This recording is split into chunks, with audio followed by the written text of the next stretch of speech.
The radio crackled with static at 3:47 hours, cutting through the pre-dawn silence of Kandahar airfield like a blade through silk. Colonel Marcus Reeves pressed his palm against the communications console, his weathered face illuminated by the amber glow of radar screens. The transmission had lasted exactly 4 seconds, long enough for two words that would haunt him for the next 18 hours. Rattlesnake down. Captain Vera Jinx Kowalski had been missing for 6 hours and 13 minutes.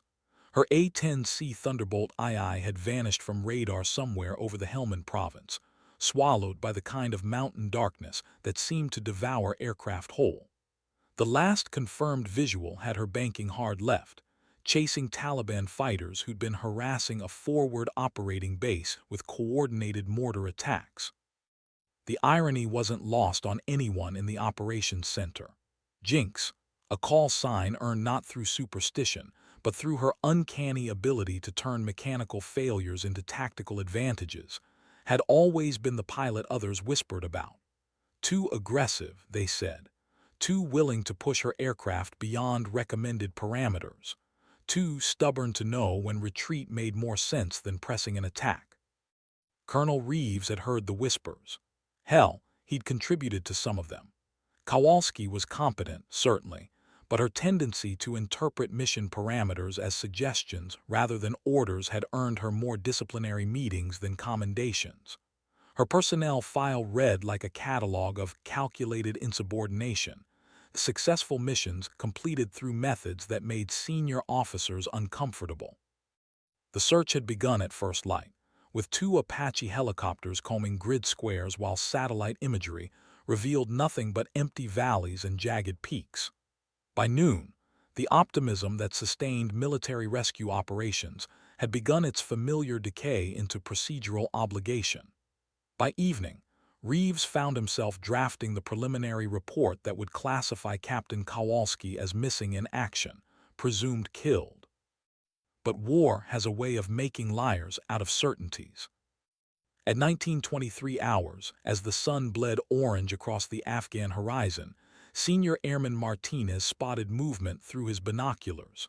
A dark speck emerging from the mountain passes, flying low and erratic against the smoke-stained sky. Too small for a helicopter, too damaged-looking for a standard approach. "Sir," Martinez called out, his voice tight with disbelief, "you need to see this." The aircraft wobbled through the thermal columns rising from a burning fuel depot, its silhouette unmistakable despite the damage. Twin engines mounted high on the fuselage, straight wings designed for punishment rather than grace. The distinctive nose that had earned the A-10 its Warthog nickname. Rattlesnake was coming home. The control tower erupted in controlled chaos as the damaged A-10 lined up for what could generously be called an approach vector. Through his binoculars, Colonel Reeves could see the extent of the damage, hydraulic fluid streaming from the left engine aileron surfaces that responded with mechanical reluctance, and what appeared to be small arms fire stitched across the armored cockpit. "Kandahar Tower, this is Rattlesnake 27, came the familiar voice, steady despite the circumstances. "Declaring emergency. Aircraft control is challenging.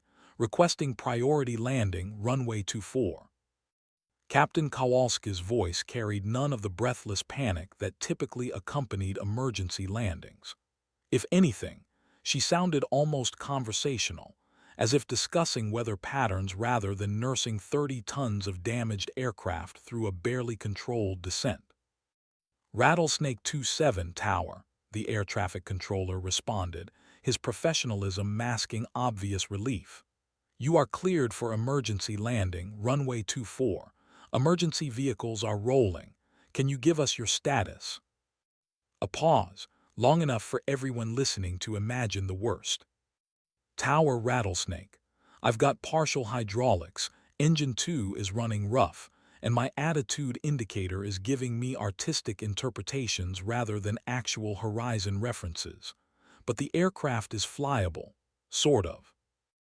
Reeves watched through the tower windows as the A-10 approached, its damaged control surfaces creating a flight path that resembled a controlled fall more than a landing approach.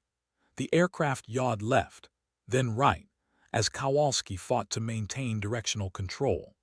Emergency vehicles raced along the taxiways like mechanical wolves, red and blue lights painting the tarmac in urgent colors. The touchdown came with the grace of a dropped anvil. The A-10 hit the runway hard, bounced once, then settled with a screech of stressed landing gear. Smoke poured from the brakes as the aircraft rolled out, gradually slowing until it came to rest nearly 3,000 feet down the runway. For 30 seconds, nothing moved except the emergency vehicles converging on the aircraft. Then the canopy opened with a mechanical whine, and Captain Vera Kowalski emerged, her flight helmet tucked under one arm, dark hair escaping from a regulation bun. She climbed down from the cockpit with movements that suggested soreness rather than injury, her olive-drab flight suit stained with hydraulic fluid and what might have been blood. When her boots touched the tarmac, she turned to inspect her aircraft with the critical eye of a mechanic assessing damage costs. The looked like it had been used for target practice. Bullet holes peppered the fuselage in neat clusters, testament to the aircraft's reputation for absorbing punishment. The left engine showed signs of overheating, and hydraulic fluid had painted abstract patterns across the wing's surface. But it had brought her home. The debrief lasted 4 hours and felt like interrogation disguised as concern. Captain Kowalski sat across from Colonel Reeves in a windowless room that smelled of coffee and bureaucracy, her flight suit replaced by clean fatigues that made her look younger than her 32 years. A flight surgeon had cleared her for duty despite protests about concussion protocols. And now, she faced the kind of questions that separated routine missions from potential court-martial proceedings. "Walk me through it again," Reeves said, his voice carrying the weariness of an officer who'd heard too many stories that didn't quite add up. "You lost radio contact at approximately 21:30 hours yesterday. Your next confirmed transmission was 18 hours later. That's a lot of unaccounted time, Captain." Kowalski's response came without hesitation, her blue eyes meeting his with steady confidence. "Sir, after engaging the mortar team, I pursued fleeing combatants into a valley system approximately 15 clicks north of Fob Mitchell. During the pursuit, I took small arms fire that damaged my communications array and compromised hydraulic system functionality." The official language couldn't disguise what everyone in the room understood. She had chased enemy fighters far beyond her assigned area of operations, violating standing orders about pursuit limitations. But the results were harder to argue with than the methods. "The intelligence package recovered from the site," she continued, producing a sealed envelope from her cargo pocket, "contains detailed information about Taliban supply routes, weapons caches, and planned operations against coalition forces. The enemy personnel eliminated during the engagement included a high-value target identified through intercepted communications." Major Patricia Webb, the intelligence officer assigned to the debrief, opened the envelope with practiced efficiency. Her eyebrows rose as she examined the contents, photographs, documents, and what appeared to be detailed tactical maps marked with Arabic script. "This intelligence is significant," Webb admitted, her tone suggesting surprise. "If verified, this represents a major disruption to enemy operations in the region." Colonel Reeves studied Kowalski's face, searching for signs of the reckless pilot he'd disciplined multiple times for aggressive tactics. Instead, he found something more unsettling, competence backed by results that made criticism feel petty. "Captain," he said finally, "your actions placed you and valuable military assets at unnecessary risk. Standard operating procedures exist for reasons that extend beyond your personal mission preferences." "Yes, sir," came the reply, without defensiveness or apology. "However," Reeves continued, "the intelligence gathered and enemy capabilities degraded during your extended mission represent substantial contributions to ongoing operations. The silence stretched between them like a bridge neither wanted to cross first. The story spread through Kandahar airfield with the velocity that only military gossip can achieve.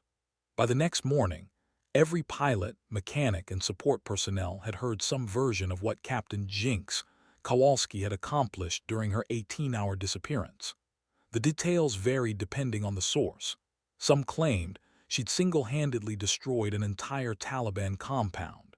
Others insisted she'd crash-landed behind enemy lines and fought her way back to her aircraft. The truth, as usual, was both more mundane and more extraordinary than the mythology. Technical Sergeant Rosa Delgado had been Kowalski's crew chief for 8 months, long enough to read aircraft damage like a medical examiner reading cause of death. As she surveyed the bullet-riddled A-10 in Hangar Charlie, her assessment was grimly professional. She took hits from at least 3 different positions, Delgado explained to the maintenance crew gathering around the aircraft. See these impact patterns. Small arms from the ground, heavier caliber from elevated positions, and these here, she pointed to a cluster of holes near the cockpit. These were close enough that the muzzle flash probably lit up her canopy. Lieutenant Jake Morrison, fresh from flight school with opinions that exceeded his experience, shook his head with obvious skepticism. No way she stayed airborne with this kind of damage. The hydraulic system alone should have made controlled flight impossible. Delgado's response came with the patience of a teacher addressing a particularly dense student. Sir, you're thinking about this aircraft like it's a normal plane. The A-10 was designed by engineers who understood that sometimes aircraft get shot. These systems have redundancy built on top of redundancy. She guided them around the aircraft's nose, where the massive GAU-8 cannon dominated the forward fuselage.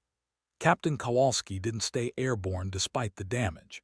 She stayed airborne because she knows this aircraft better than most people know their own cars.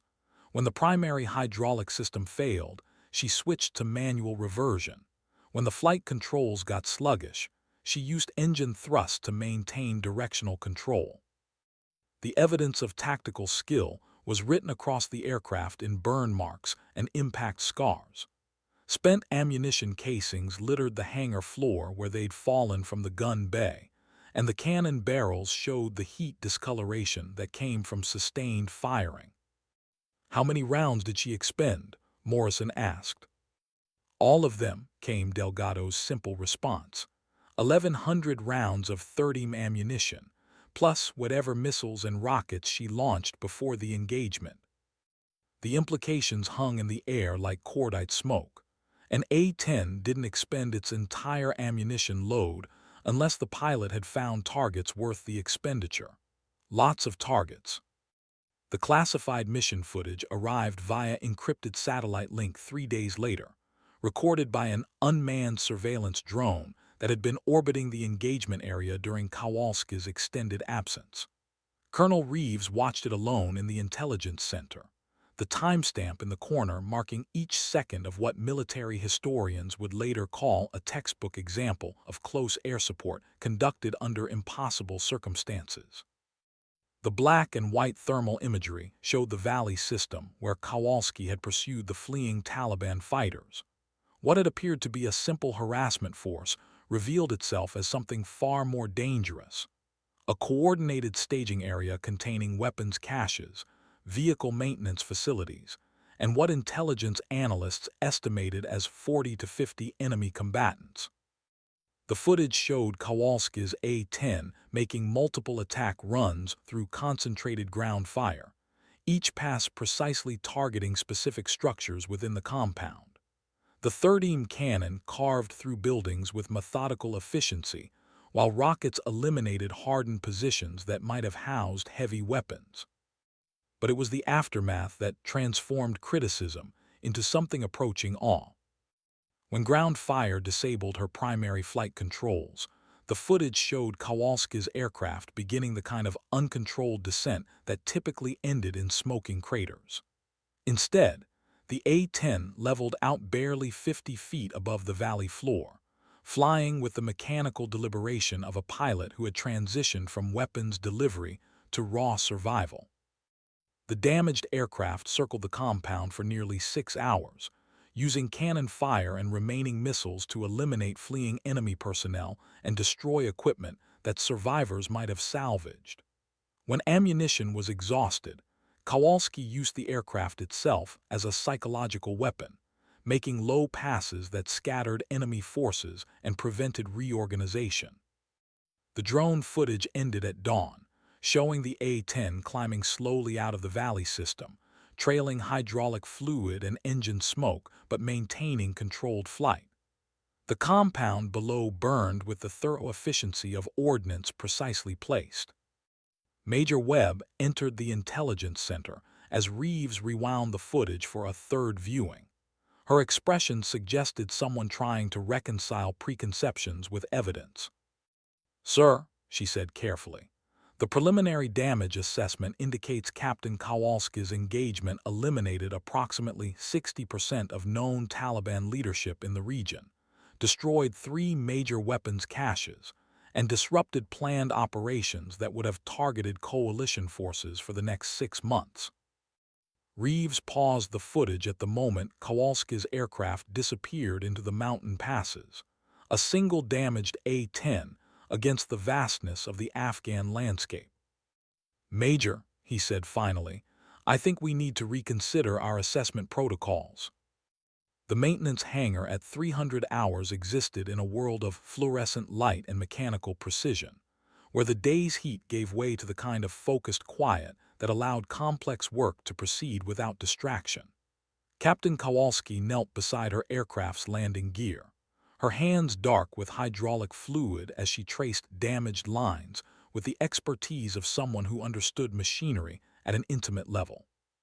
Technical Sergeant Delgado found her there, as she'd expected to. In 8 months of working together, she'd learned that Kowalski's relationship with her aircraft extended beyond the professional obligations that bound most pilots to their assigned equipment. "Ma'am," Delgado said quietly, not wanting to startle someone deep in mechanical meditation, "you don't need to be here. The maintenance crew can handle the repairs." Kowalski looked up from the damaged hydraulic assembly, her face showing the kind of exhaustion that comes from 18 hours of combat flying followed by endless debriefings. But her hands continued their careful exploration of damaged components, reading the story of survival written in bent metal and stressed joints. "Rosa," she said, using the familiarity that existed between aircrew and their support personnel, "this aircraft took me into a valley where I had no business being and brought me home when any reasonable machine would have quit. I need to understand how." The damage was extensive but not random. Enemy fire had targeted specific systems with the kind of tactical knowledge that suggested training rather than luck. The primary flight control hydraulics had been severed by what ballistics analysis would later identify as armor-piercing rounds fired from elevated positions. The radio antenna had been destroyed by concentrated small arms fire designed to isolate the aircraft from support. "They knew what they were shooting at," Kowalski continued, her voice carrying the kind of professional respect that enemy competence demanded. "This wasn't harassment fire. Someone planned this engagement specifically to disable an A-10. Delgado knelt beside her pilot, examining the evidence with the critical eye of someone whose job was keeping aircraft operational under impossible conditions. The Taliban fighters who had attacked Kowalski's aircraft had demonstrated knowledge of A-10 systems that exceeded typical insurgent capabilities. "Ma'am," she said carefully, "if they knew enough to target these specific systems, they might have known enough to predict your response patterns." The implication hung between them like a challenge to comfortable assumptions. The engagement that had begun as pursuit of fleeing harassers was starting to look like something else entirely. A carefully planned trap designed to eliminate coalition, close air support capabilities. Kowalski's hands stilled on the damaged hydraulic line, her expression shifting from mechanical curiosity to tactical concern. "Rosa," she said quietly, "I think we need to expand our assessment of what happened out there." The intelligence briefing convened at 800 hours in the secure conference room, typically reserved for operations that existed beyond standard classification levels. Captain Kowalski sat across from an array of senior officers, whose presence suggested that her 18-hour disappearance had attracted attention from far beyond Kandahar airfield.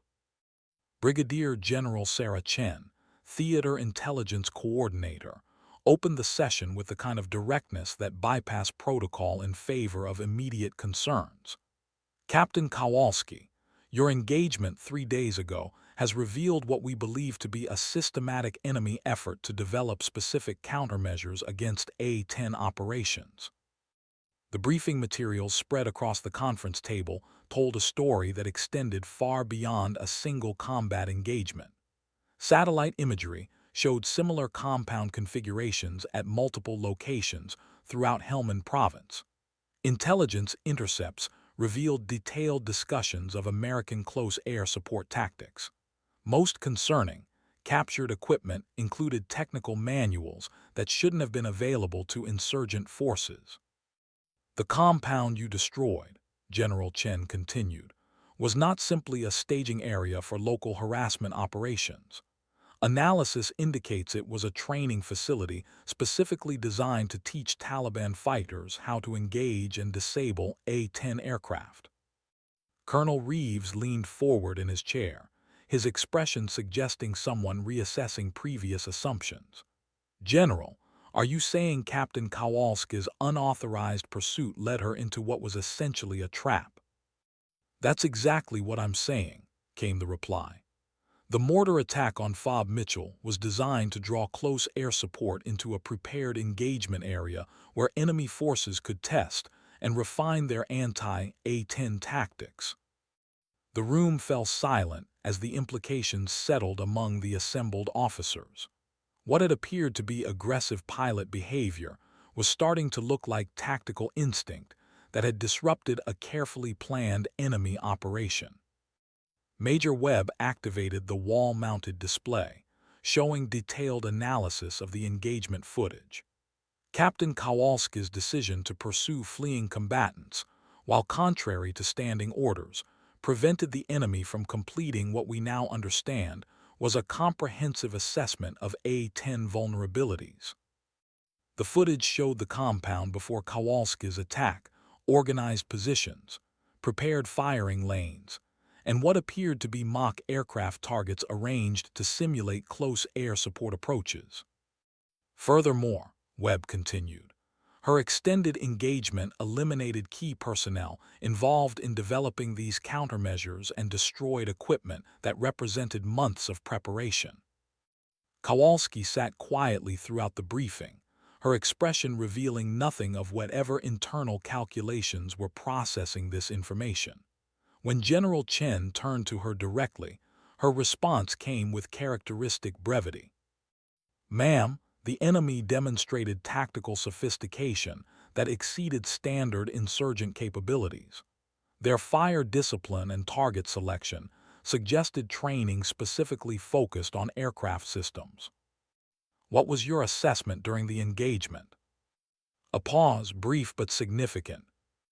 "Ma'am, I believed I was pursuing a harassment force. By the time I recognized the actual threat profile, withdrawal was no longer tactically viable." The debriefing continued for 2 more hours, diving into technical details that would reshape close air support protocols throughout theater. But it was the conversation afterward, between Kowalski and Colonel Reeves, that would prove more significant than any official assessment. They walked across the flight line as the afternoon heat shimmered off concrete and metal, past rows of aircraft that represented millions of dollars in military hardware and years of tactical evolution. The A-10s sat in their parking spaces like mechanical predators, their distinctive profiles suggesting violence held temporarily in check. "Vera," Reeves said, using her first name for the first time in their professional relationship, "I owe you an apology." She glanced at him with surprise that she quickly controlled. Sir, for the past 18 months, I've been treating you like a pilot who couldn't follow orders rather than recognizing what you actually are. Which is what, sir? Reeves stopped walking, turning to face her with the kind of directness that marked important conversations. A warrior who understands war better than the people writing the rules about how it should be fought. The words hung between them like a bridge across months of professional tension and disciplinary meetings that had focused on compliance rather than results. Sir, Kowalski said carefully, I've never deliberately violated orders, but sometimes the tactical situation develops in ways that make rigid adherence to predetermined parameters counterproductive. I'm beginning to understand that, Reeves replied. The question now is how we adjust our operational framework to accommodate pilots who can think tactically while flying tactically. The implications were larger than individual recognition. If Kowalski's unauthorized pursuit had revealed a systematic enemy effort to develop countermeasures against coalition air support, then rigid adherence to predetermined flight parameters might actually compromise mission effectiveness. Sir, she said, the enemy we're fighting learns and adapts. If our response is always predictable, we're giving them tactical advantages that they'll eventually exploit. And your solution? Trust experienced pilots to make tactical decisions based on developing situations, rather than requiring them to request permission for every deviation from scripted responses. It was a conversation that challenged fundamental assumptions about command and control in modern warfare. But the evidence was difficult to argue with. Kowalski's insubordination had eliminated a significant threat that conventional operations might have missed entirely. As they resumed walking toward the operations center, Reeves made a decision that would affect more than just one pilot's career trajectory. Captain, he said, I'm recommending you for advanced tactical training and eventual assignment to weapons and tactics development. The Air Force needs pilots who can think like you do. The advanced tactical training assignment came through 3 weeks later, transferring Captain Kowalski to Nellis Air Force Base for what the official orders described as specialized weapons systems development and tactical evolution programs.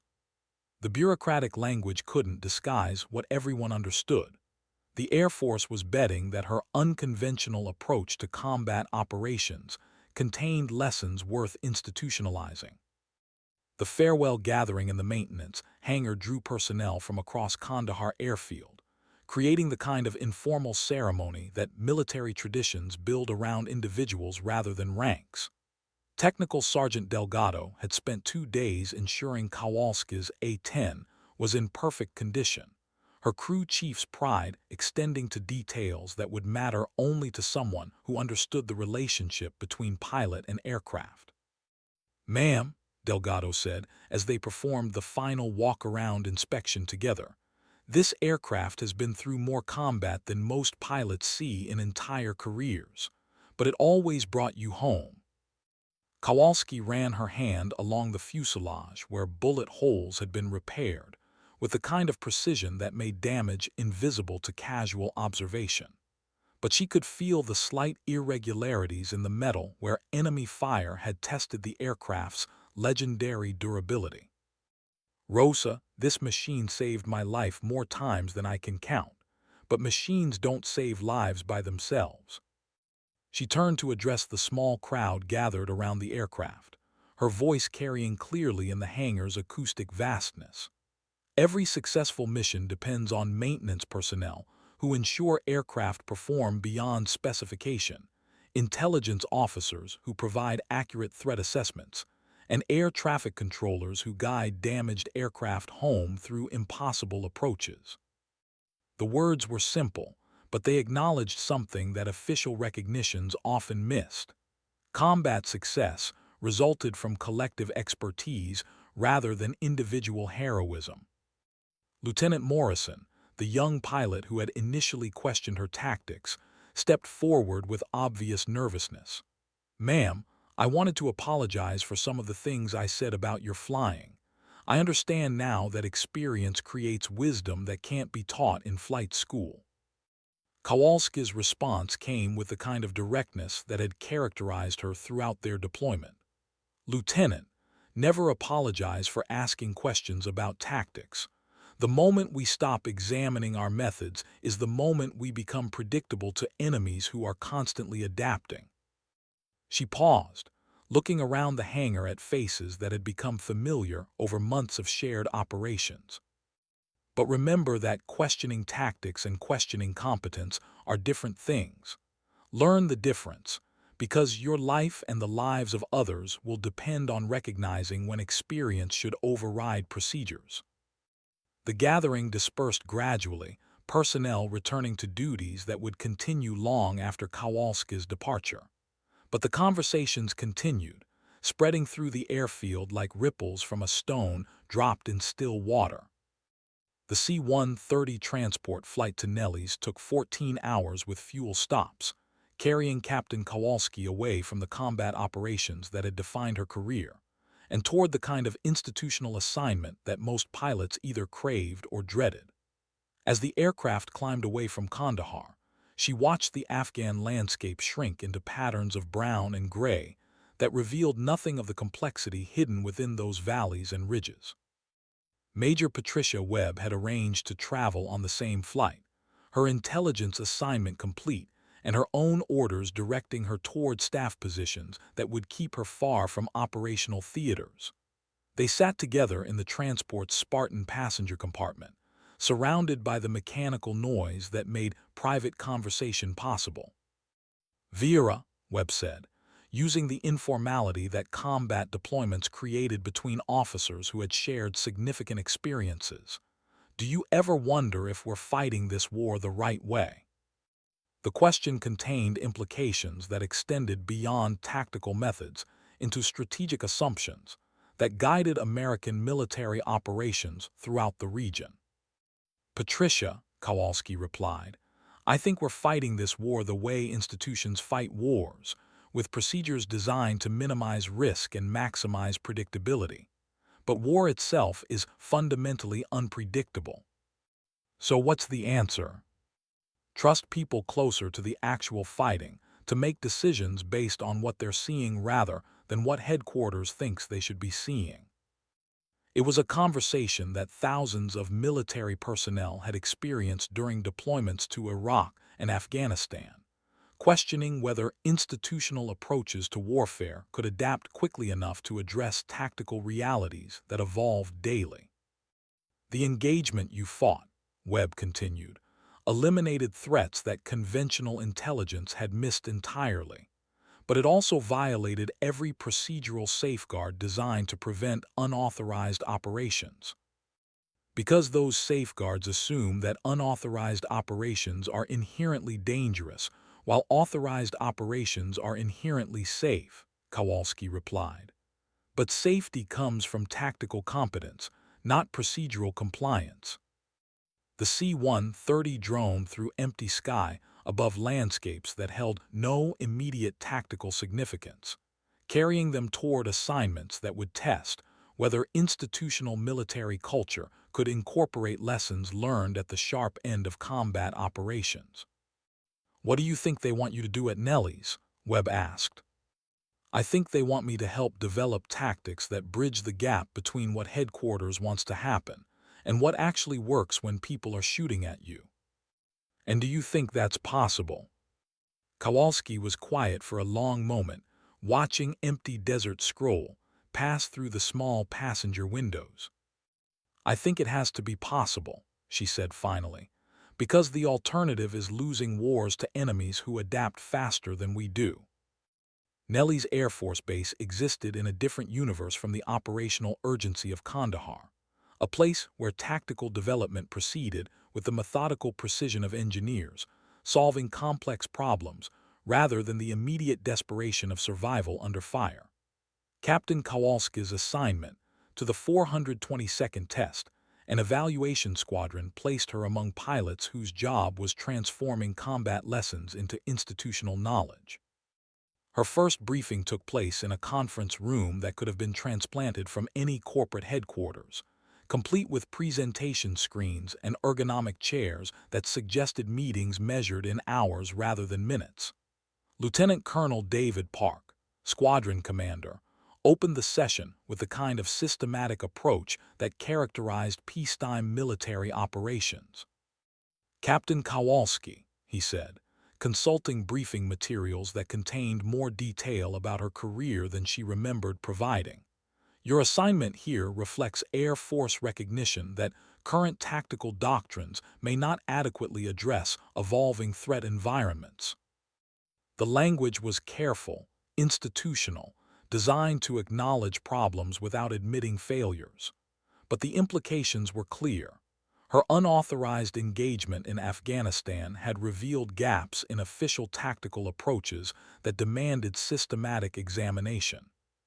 "Sir," she responded, "I understand that my operational methods in theater generated some controversy, but the results suggest that current engagement protocols may be too restrictive for dynamic threat environments." "Precisely why you're here," came Park's reply. "Your job will be developing tactical modifications that preserve operational effectiveness while maintaining command and control structures." It was a diplomatic way of saying, figure out how to be unpredictable without being insubordinate. The squadron consisted of 12 pilots drawn from combat operations throughout Afghanistan and Iraq, each selected for demonstrated tactical innovation under combat conditions. Their collective experience represented hundreds of hours of close air support, interdiction missions, and ground attack operations conducted against enemies who learned and adapted with disturbing speed. Major Lisa Santos, the squadron's senior tactics officer, outlined their mandate with characteristic directness. "The enemy has studied our methods for 8 years. They know how we approach targets, how we communicate, how we respond to threats. Our job is developing countermeasures to their countermeasures." "Which means," Kowalski asked, "teaching American pilots to think like enemy pilots while maintaining American operational advantages," Santos replied. "It means developing unpredictability as a tactical doctrine rather than treating it as a procedural violation." The assignment represented a fundamental shift in how the Air Force approached tactical development, moving from standardization designed to minimize variability toward controlled flexibility that preserved individual tactical judgment. Over the following weeks, Kowalski found herself in a unique position, explaining tactical decisions that had been made instinctively to engineers who needed systematic frameworks for institutional implementation. The tactical development process required Kowalski to deconstruct her Afghanistan engagement into components that could be analyzed, tested, and eventually incorporated into formal training programs. The work took place in flight simulators that could recreate specific threat environments with disturbing accuracy, allowing pilots to experiment with tactical approaches without risking aircraft or lives. Major Santos observed from the simulator control room as Kowalski flew virtual representations of her actual combat engagement, this time with the benefit of hindsight and unlimited opportunities to test alternative approaches. The simulation technology could recreate everything except the psychological pressure of people actually shooting at her. "Run it again," Santos instructed over the intercom. "This time, assume the enemy has twice as many personnel and better air defense capabilities." The virtual Afghanistan Valley materialized around Kowalski's simulated A-10 with high-definition clarity, complete with detailed terrain features and enemy positions based on intelligence gathered after her actual engagement. But this time, the enemy forces possessed capabilities that represented worst-case tactical assumptions. She flew the modified scenario 6 times, testing different approaches to the same tactical problem. Each iteration revealed something about the relationship between predetermined procedures and adaptive decision-making that formal training programs had difficulty addressing. Debrief, Santos said as the final simulation ended. What did you learn? Ma'am, Kowalski replied, the scenarios where I followed standard engagement protocols resulted in mission failure or aircraft loss. The scenarios where I deviated from protocols based on developing tactical situations achieved mission success with acceptable aircraft damage. Explain. Standard protocols assume predictable enemy capabilities and responses, but enemies who have studied our protocols can exploit that predictability. Successful engagement requires tactical flexibility that current training programs don't emphasize. It was a conclusion that challenged fundamental assumptions about military training, which had traditionally prioritized standardization and procedural compliance over individual tactical judgment. Santos leaned back in her chair, studying performance data that confirmed what combat experience had suggested. Pilots trained to follow rigid procedures were less effective against adaptive enemies than pilots trained to think tactically within mission parameters. Captain, she said, we need to develop training methods that teach tactical thinking rather than procedural execution. But we also need to ensure that tactical thinking doesn't become tactical chaos. Ma'am, the difference is experience and judgment. Pilots need enough combat exposure to recognize when situations require deviation from standard approaches. And how do we provide combat experience without actual combat? It was the central challenge of peacetime military preparation, developing wartime capabilities during periods when war was a theoretical rather than immediate concern. The solution emerged gradually through months of simulator sessions, tactical conferences, and collaborative development with pilots who had faced similar challenges across multiple combat theaters. What they created wasn't a new manual of standardized procedures, but rather a training philosophy that emphasized adaptive thinking within mission frameworks. Captain Kowalski found herself increasingly involved in developing what the program officially called tactical decision-making under dynamic conditions, a training curriculum that taught pilots to recognize when tactical situations required immediate adaptation of predetermined approaches. The work was intellectually demanding in ways that differed entirely from combat flying. Instead of making split-second decisions under life-threatening pressure, she was required to articulate the reasoning behind those decisions for audiences who needed systematic understanding of intuitive processes.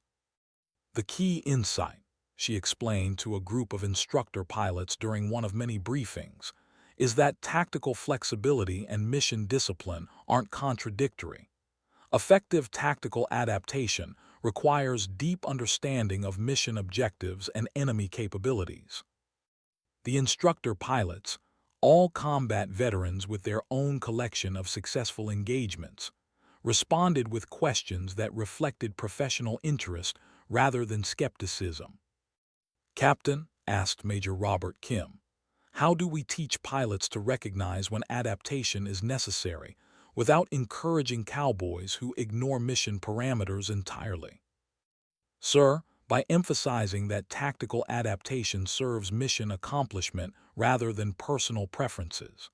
Pilots who deviate from procedures because they want to be aggressive are different from pilots who deviate because tactical conditions require it. And the difference? Results, came her simple reply. Effective adaptation achieves mission objectives with minimal risk to personnel and equipment. Ineffective adaptation creates additional problems without corresponding benefits. The training program they developed incorporated elements that traditional flight training had typically avoided. Scenario-based learning that rewarded tactical thinking, simulation exercises that required pilots to adapt to unexpected developments, and evaluation criteria that assessed decision-making processes rather than procedural compliance. After 8 months at Nellie's, Kowalski had transformed from a pilot whose tactics were questioned into an instructor whose methods were being incorporated into Air Force training programs worldwide. But it was a conversation with Lieutenant Colonel Park that revealed the broader significance of her assignment. "Vera," he said, using her first name during their final evaluation meeting, "the program you've helped develop represents a fundamental shift in how we prepare pilots for combat. We're teaching adaptation rather than standardization." "Sir, I think we're teaching both. Standardization provides the foundation that makes adaptation possible." "Agreed, but the emphasis has shifted toward trusting pilot judgment rather than limiting it." It was recognition that modern warfare required warriors who could think as well as fly. The return to operational status came with assignment to the 354th Fighter Squadron at Davis-Monthan Air Force Base, where Kowalski would serve as weapons and tactics officer for pilots transitioning from training to combat deployment. The position represented recognition that her experience had institutional value extending beyond individual tactical competence. Major Vera Kowalski, the promotion had come with her new assignment, arrived at Davis-Monthan with reputation preceding her by several months.